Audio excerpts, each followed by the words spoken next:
We can. We can.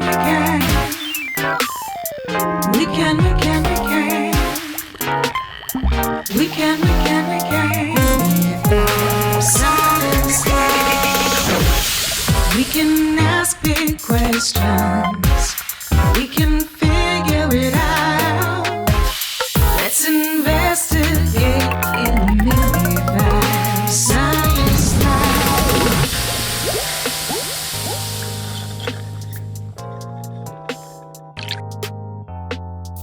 Ava, this is a lot of lemons and oranges and limes. I thought we could use those to make lemonade. Oh, yes, please. Hey, Brooke, check this out. Whoa. Cool, right? Check this out. Cool? Uh-oh. Oh, this is why. There's no batteries in it. Do you have some batteries? I have lots of stuff in my backpack, but... Pencil? Nope. Plushie? Nope. Notebook? Nope. Extra socks? Nope. Wait a minute.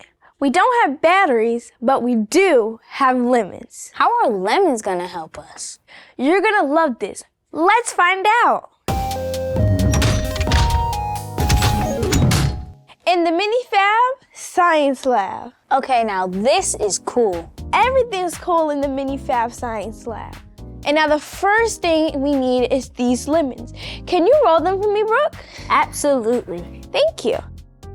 Now we need 3 copper wires, 3 zinc nails, 4 alligator clips, and an LED clock. They should be good and juicy now. Okay, now we're gonna stick the copper piece into the lemon. Then we're gonna put in the zinc clip.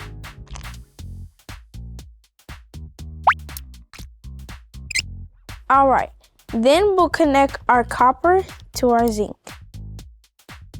Now, Brooke, would you please connect the ends of the clock to the alligator clips? Look, it's on now. Whoa, it's like magic. It's better than magic. It's science. Wow, so how did you turn these lemons into batteries? That's a big question. Let's investigate.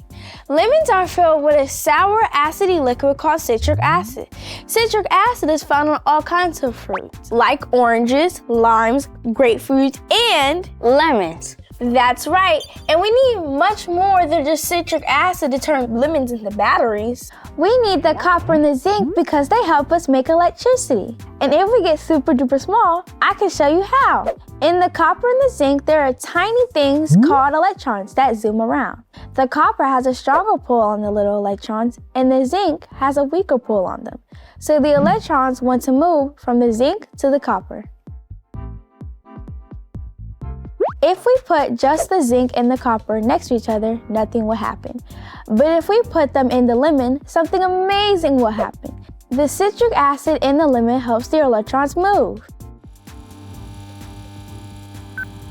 And when electrons move, we call that electricity. Right, and that's what's powering up the clock. But wait, now I have a big question. I love big questions. What if we got a bunch of lemons? Could we generate enough electricity for something big like your toy robot? Or really big like a car? Or an airplane? Or maybe even a rocket ship?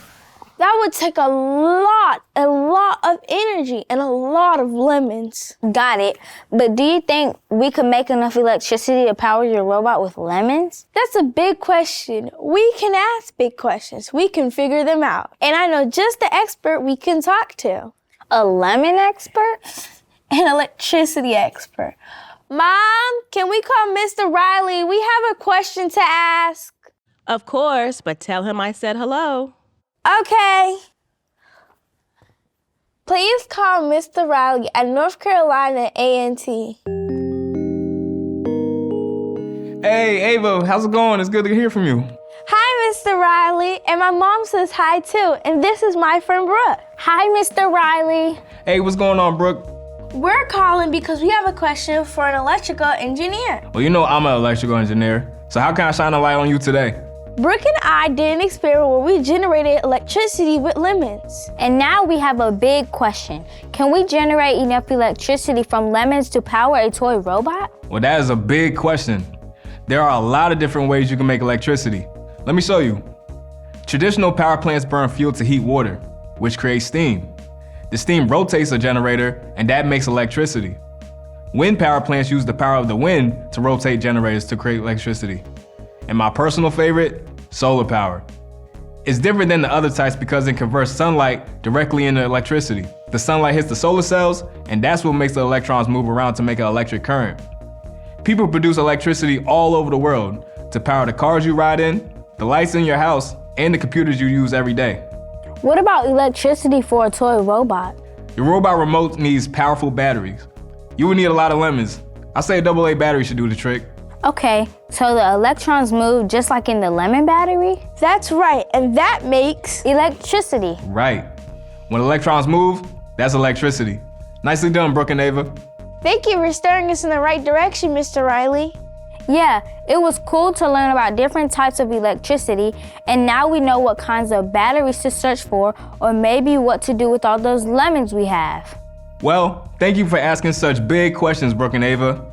I hope you keep on shining your light each and every day, and tell your mom I said, hey, Ava. See you later, y'all. Bye, Mr. Riley. Whoa, I never knew science could be so electrifying. I was positive you would love it. Now come on, let's go tell my mom everything we learned today. Mom, Mr. Riley said hey, and guess what? He taught us all about electricity from solar power to batteries. That's great, girls. I'm glad you were able to ask big questions today. I left a little something for you on the counter. Oh, batteries. Thanks, Mom. Now we can generate electricity for your robot. It's on. Whoa. Look how cool it looks. Those batteries did the trick.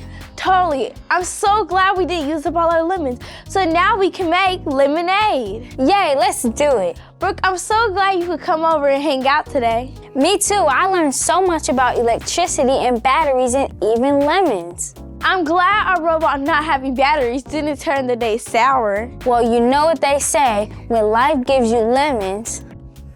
Lemonade.